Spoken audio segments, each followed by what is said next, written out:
So creative courage for me, I often think about the number 16. Why do I think about the number 16 when I think about creative courage? When I was about 16 years at Cirque du Soleil, I had the opportunity to look back on my practice and think about leadership in the creative context. So I asked myself, well, is there any wisdom that I have in me that I could maybe share with the audience? So that was the first 16. The second one was my daughter was 9 years old then. And I was thinking, is there any wisdom that I have learned over those years that could be useful for her? And finally, I was thinking about the general public. In all of us, there's a 16-year-old, right?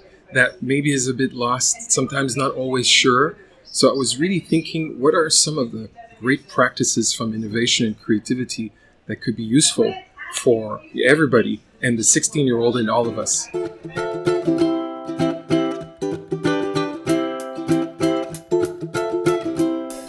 So for me, thinking about creativity in the context of an organization, it means very often we think about going to the action or we think about the result.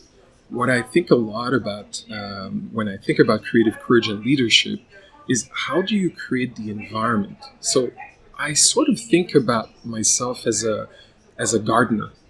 So I think that you have all those aspirations inside of the organization. How do you create a fertile ground for all those aspirations to shine through, and when you create that space that becomes more caring and more safe, you create more trust. And what happens is that people are now willing to play with danger, to push the boundaries, because the conditions have been met for people to take risk and push things a little bit further. Yeah, so that's what I've explored in creative courage. It's not easy to test. It's not easy to take chances, to take risks.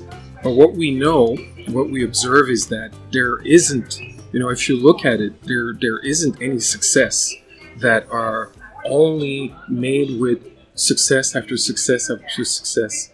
There's always moments where we're going to fail. But when we embrace this spirit of experimentation, when we look at it even a little bit more like a game, right? I often use this metaphor of playing. Then we know, I'm a tennis fan, and when I think about Roger Federer, who's one of my favorite players, he said that over his career, he only won about 47% of his points. Right? That's a beautiful metaphor to remind ourselves that, you can't win all the time, but the persistence, the consistency, the dedication to continue to push, these are things that we can embed in any organizations.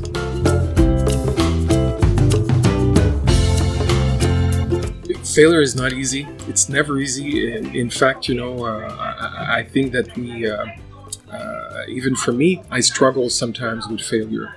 One thing that has always helped me is to shift a little bit my mindset and to think about less about me and more about what am I trying to give to the world. What is that giving mindset that will help me to maybe put into perspective those failures, because actually the bigger goal is actually, it goes beyond me.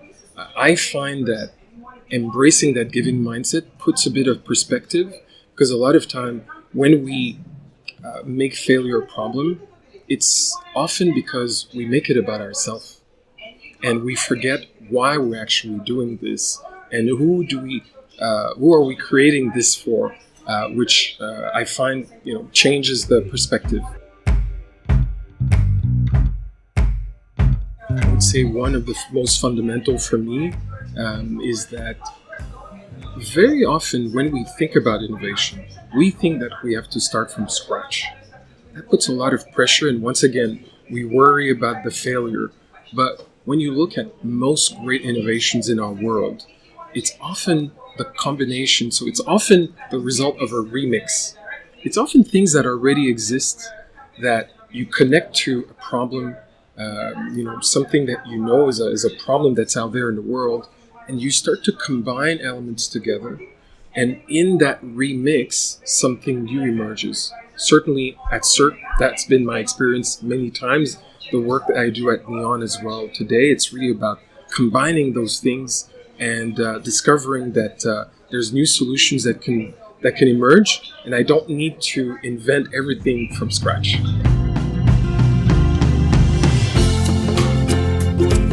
Yeah, I love your question about connecting creativity and the needs that we have in the world today. My profound belief is that the more people embrace their creativity, the better our world is going to be. Because that means that the more we're connected to creativity, and by the way, everyone has creativity inside of them. We're all born creative.